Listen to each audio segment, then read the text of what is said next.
So everyday carry, you got 31 years in the military, most of which is in special operations. You worked with the CIA extensively in Bosnia, I believe, hunting down war criminals.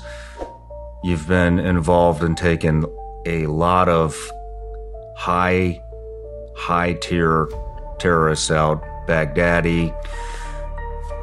What's your everyday carry now? What is it now, or what would I like it to be? Well, and you were the Secretary of Defense, so let's talk. What would you like it to be? What would I like it to be?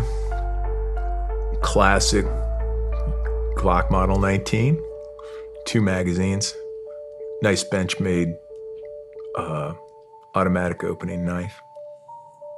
That's what I'd like it to be, and that's what I like.